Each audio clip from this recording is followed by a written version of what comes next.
and welcome back to Crunch Time, a panel discussion about your favorite topic, sports. I'm your host, Alexis Pearson. To my left are the gentlemen on the panel tonight. This is Chris Pearson, Nick Speliopoulos, and Blake Tyson. Thanks for joining us tonight, guys. Are you ready to go?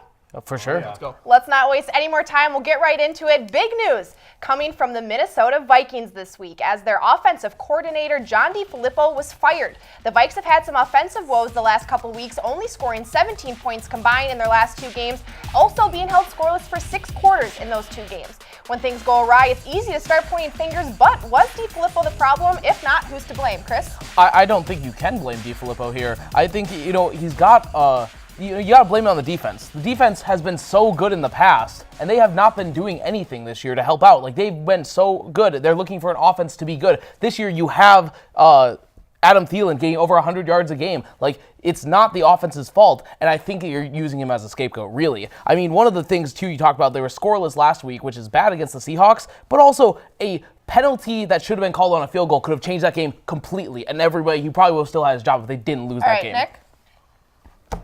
You can't say that he's the scapegoat. Last year, the Vikings were number 6 in offensive efficiency with Pat Shurmur. They dropped to 24th with DeFilippo. 4 games we've lost and tied, 1 with less than 20 carries running the ball. 7 games we haven't rushed over 50 yards.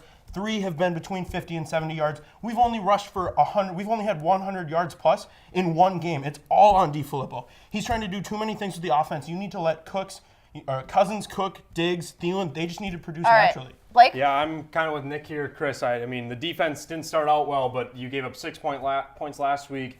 You kept them in the game the whole game. And the problem with, I get the field goals blocked and it should have been a penalty, but they still didn't finish that drive. And the Vikings offense has been horrible on 3rd down, horrible on 3rd and short. They haven't been able to convert. Against the Seahawks, they had 7 situations where they were in 3rd or 4th down and under 3 yards, and they missed them all. I mean, that's the problem, the fact that they can't run the ball. They were 2nd in the NFL in rushing last year. They're 31st this year. All right. But how about these games here, some of these losses where they lost to the Rams, who are one of the best teams in the league by 7 points, and they gave up 31 points. The defense at the beginning of the year was defense, rough. They need to be there for their team. They held the really. Seahawks to 6 points. You have a top 10 running back in the NFL, and you should be running him the ball more than you should. He had it is averaged not 8 Filippo's yards per fault. carry against the Patriots, and they shut him down in the 4th quarter. It's not Filippo's fault. Yes, right. it is. All right, well, that's all we got for this one. Off to a hot start already. I like it. I'm going to give this first point of the game to Nick. I like the comparison he made between Shurmur and DeFilippo. It's a big difference that you can see in that one. So Nick gets the first point of the game. We're going to stick to Vikings football, but let's take it one step further here with the Minnesota Vikings. At the beginning of the season, the Vikings were considered Super Bowl contenders. As we get deeper into the season, their playoff hopes are being brought into question. Bringing in Kirk Cousins was a big reason the Vikings were considered Super Bowl contenders. He has an $84 million fully guaranteed contract, but is he living up to expectations? Nick, what do you think? No, he's not living up to expectations, but is Kirk the one to blame? No. We just touched on it. DeFilippo's the first step on getting him back in the right track to getting the Vikings to the playoffs to have success. Filippo has it's been a domino effect.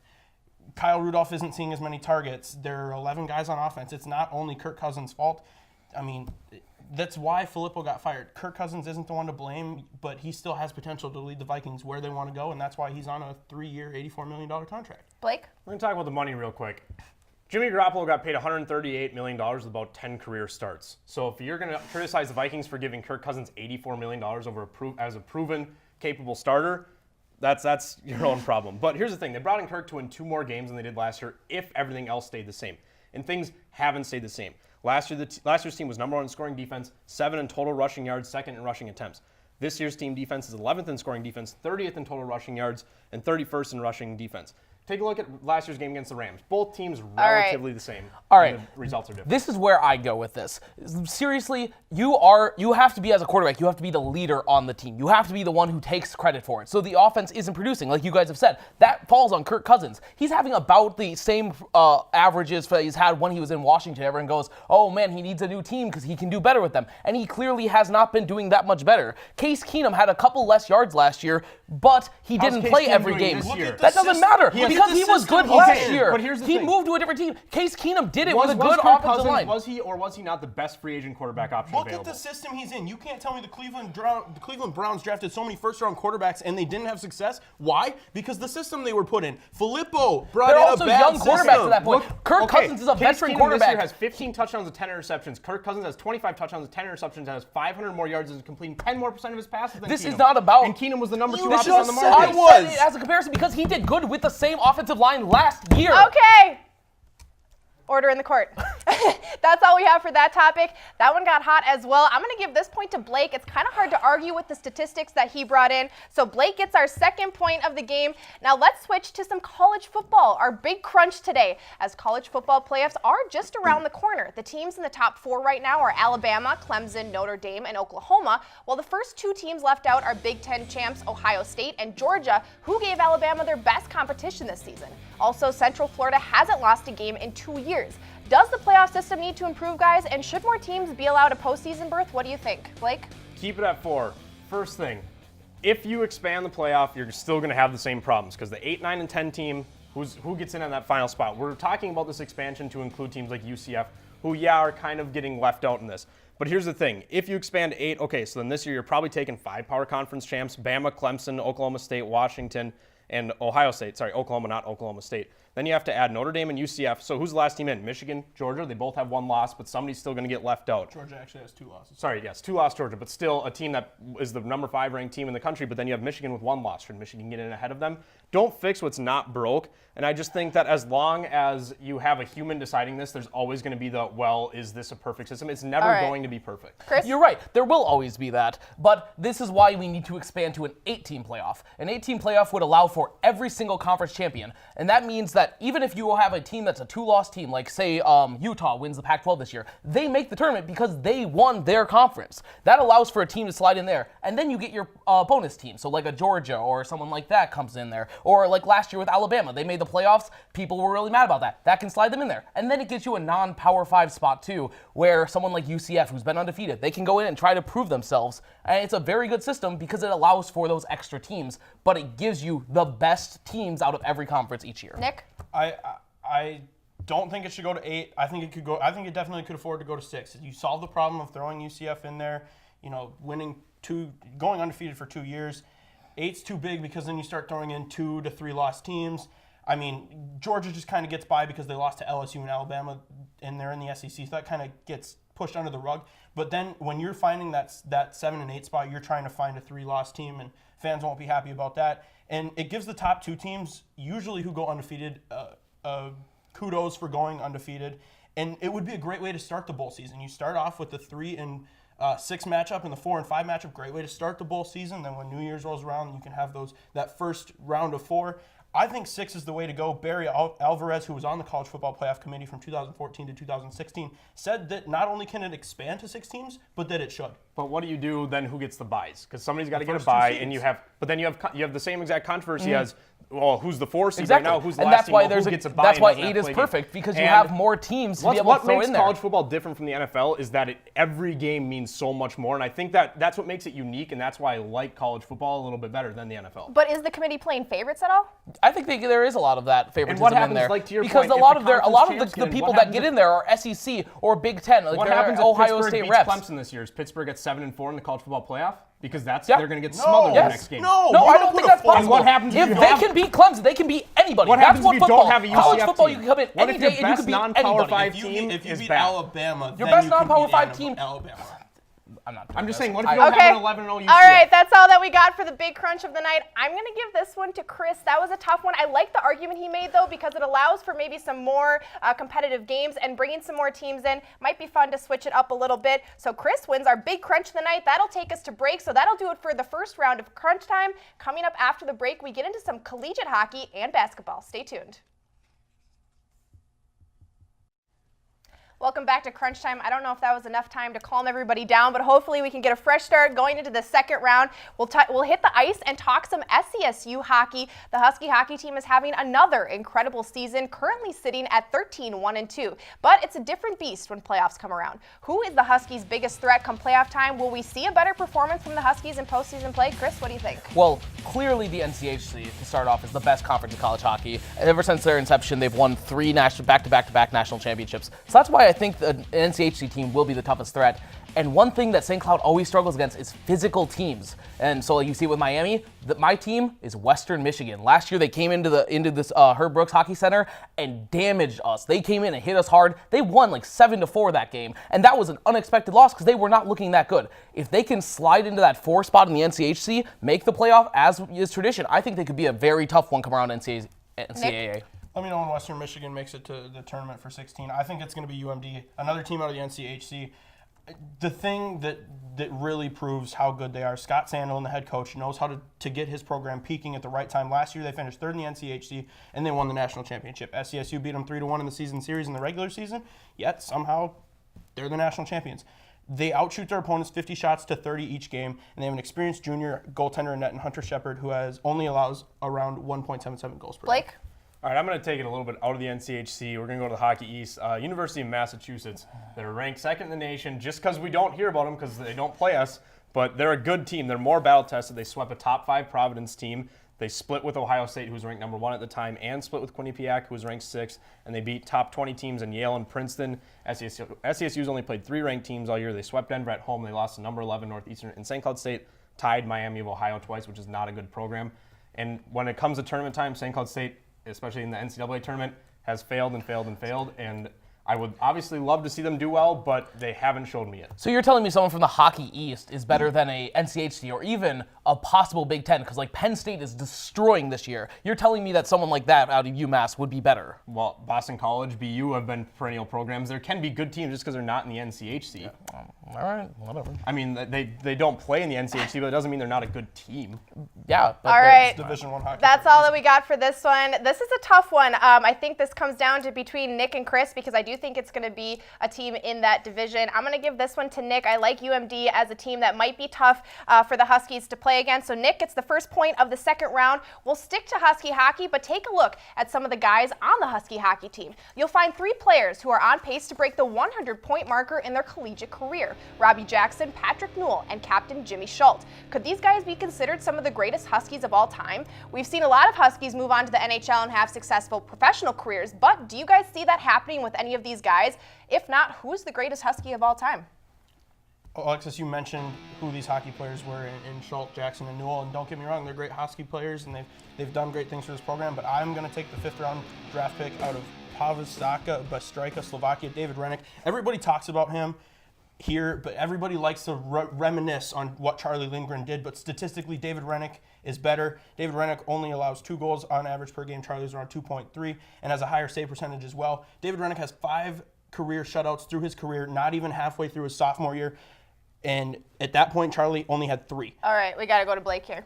Rennick's a sophomore. Give me 2 more years and then we can talk about that. But to me, you can't. Did anybody say MJ was the GOAT after 3 seasons in the NBA? No. Show me a little bit more. He's a good player, but show me it for a longer period of time. My GOAT is Mark Hardigan. All right, he's 5th all-time in scoring, highest points per game, and 1.39 points per game. He only played 3 years and had 165 career points in 119 games, 75 points as a senior, and he really put the Husky program on the map. He led the Huskies to their first WCHA title in 2001 and brought them to their first NCAA tournament in 11 years, and all 3 years he played led them to the NCAA tournament. All right, Chris? I mean, that's really good, but here's my guy. We talked about him, Jimmy Schultz, a 3-year captain, almost breaking 100 points as a defenseman. You don't do that. They're forwards. Like, that's very good. You know, it's great. But he, as a defenseman, is doing it. Also, a possible Hobie Baker. I think he was at least top 10 last year, probably top 5 last year for the Hobie Baker, will be again this year because he is such a good leader, such a good player, really rallies this team. And you look at what he's done these last 2 years. His first year as a captain, it was a little slow. He didn't have the team, but he's helped propel them to being the number 1 for so many weeks over these last 2 seasons. Propelling them to be number 1, but I think without Mark Hardigan, you don't put this program on the map to be the number 1 that they are today. He's the one that brought them into tournament prominence, into WCHA at the time prominence, and he's the one that helped create the foundation for what lasts today. Plus, how many secondary assists does Jimmy Schultz have? Jimmy Schultz said it himself in the interviews, and you know this.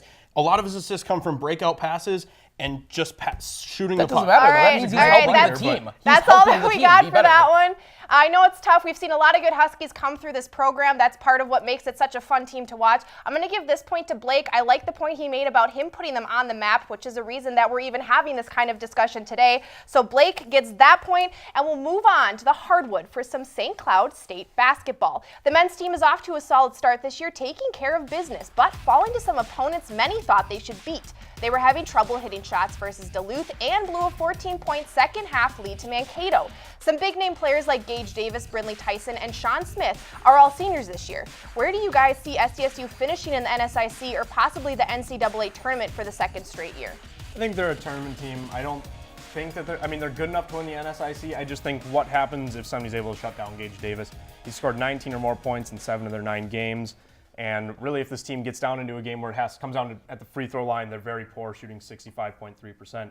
And they like to switch often on defense. And against Mankato earlier this year, Mankato got switches onto smaller guys and used their bigs to really attack St. Cloud State down in the post and down in the paint. And it really showed. And they blew a lead in that game that I think showed me something that I think that's something that they need to show me they can do, is to hold that lead. All right, Chris? I think this is a team that had some bad losses early. That Mankato one comes very early in the season. But, one of their first wins was over number 25 currently, Missouri Southern State. So, very big win over them early in the season. And then they only have one NSIC loss to Duluth right now. I was present at that game, and there were a lot of fouls called. And I'm not trying to blame the officials for anything, but a lot of fouls called that sent Duluth to the free throw line for that 10-point win. It was a bad loss, but they also are 7-2.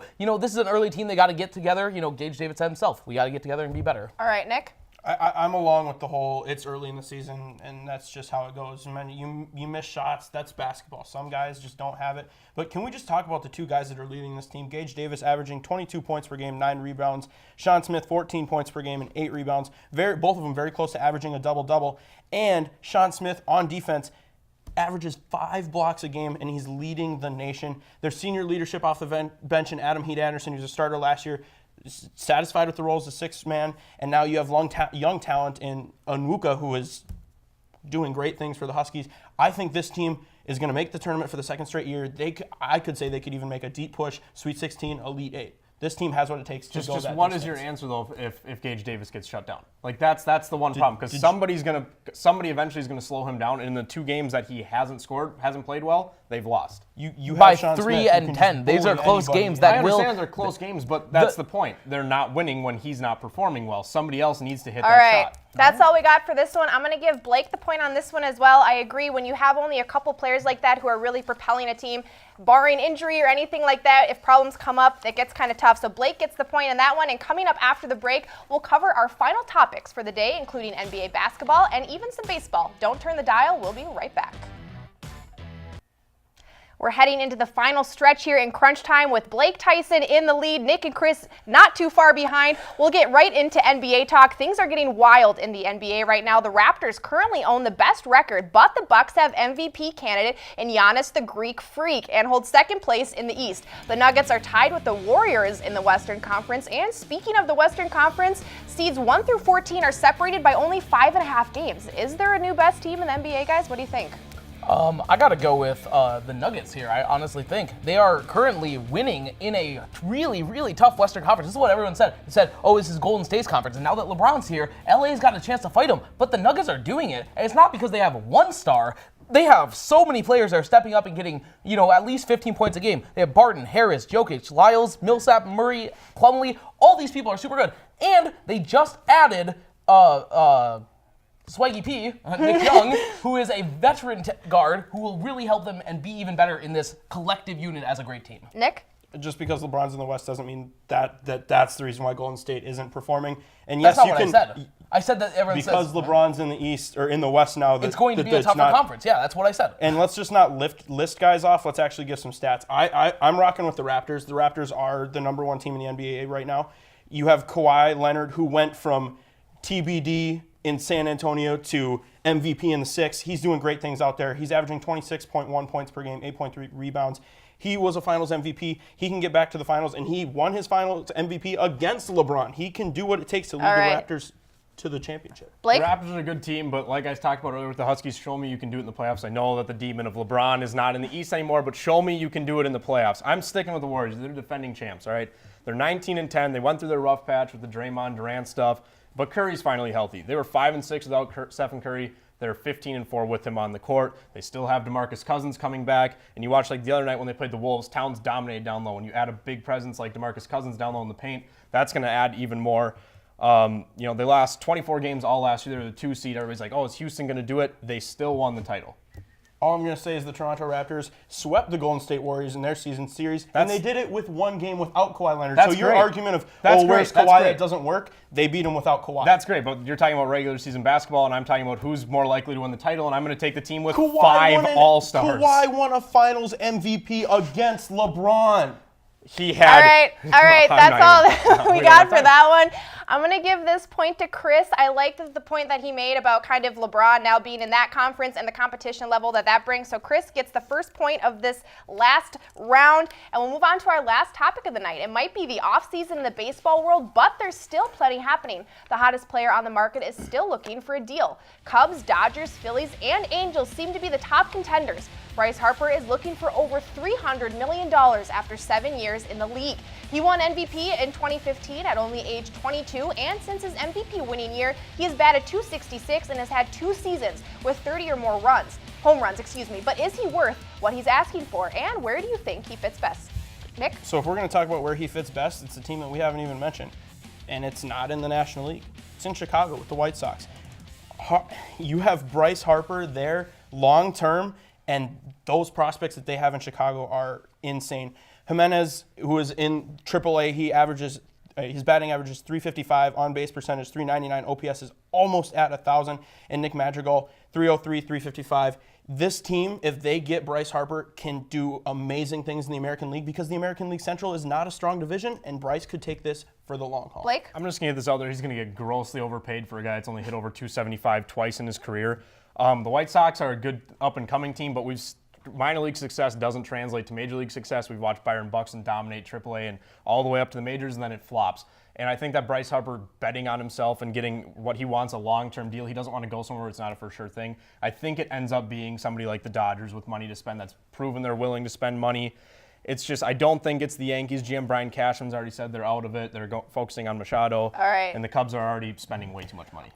See, I think the same thing. Obviously, he wants to go to a place where he can get good, and stuff, but you want to see a place where they're going to spend money and make moves. And I think that's currently showing with the Phillies, making that deal for Andrew McCutchen and getting that outfield really synthesized out there. You get him on that outfield, you get a power guy. This is a team that could really take over a NL East that's, kind of interesting. You got the Braves who are good and they're young, but, every year it seems that someone in the East comes in. If the Phillies are that team, I think they can really get him in there. Where's he going to fit in the Phillies? They don't have a DH and they already have 3 solid outfielders. They just brought in Andrew McCutchen. I think they can replace him with another outfielder. The fit doesn't work. If you can name me the White Sox starting outfielders, then you can tell me that there's not an open spot for him out there. He's not going to go to a place that's not a for sure deal. Because he turned down the Nationals. Nationals could have been a team that builds up. The White Sox have all of the money to sign that guy. But they're not Bryce going Harper to win a is that championship diva. next year. And That's he does what not want to wants. go lose. He doesn't want to run that risk. Go somewhere established. Okay, that's all that we got for our last topic of the night. The last point is going to, drumroll please, Blake is going to get the last point of the night. I like the point he made about the Dodgers having the money to do it and establishing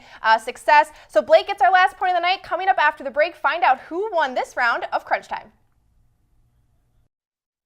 And we're back. I'm here with our winner on the night. We had some heated debates, but Blake Tyson comes out on top. Blake, the floor is yours. All right, so with this whole Viking stuff going down, DeFilippo getting fired, all this, I see a lot of people calling for Mike Zimmer's head because the offense is struggling. Let's take a step back. Let's go to the LA Rams. Does anybody ever talk about how Sean McVay's defense has all this talent and is atrocious this year? Like bottom 20 atrocious, or bottom 10, sorry, atrocious. Like nobody looks at Sean McVay and is like, oh, the Rams defense is horrible. Sean McVay should be fired because the offense is doing the thing. And I get the defense can't really make up for if the defense plays well and the offense scores 0 points, you're still going to lose. And on the offensive side of the ball, you can make up for those deficiencies. But he gave up 6 points. He held Tom Brady to 24 points. The defense, since the Rams game, has done their thing and been the defense that we've all expected them to be. And so I just don't get it. Now, where do you see the Vikings going though after this change? Well, hopefully, I really like Kevin Stefanski. I think, I think getting rid of John DeFilippo, who was a guy that I think was looking for the next job and was looking for that head coaching job, and is probably going to get it somehow. But I do like Stefanski. I think that he's been with Zimmer since the beginning, and it's going to be a lot of what Zimmer wants to do. All right, that's all we got for this episode of Crunch Time. Thanks for joining us tonight. Your champion is Blake Tyson. We'll catch you back here same time, same place next time. Thanks for joining us.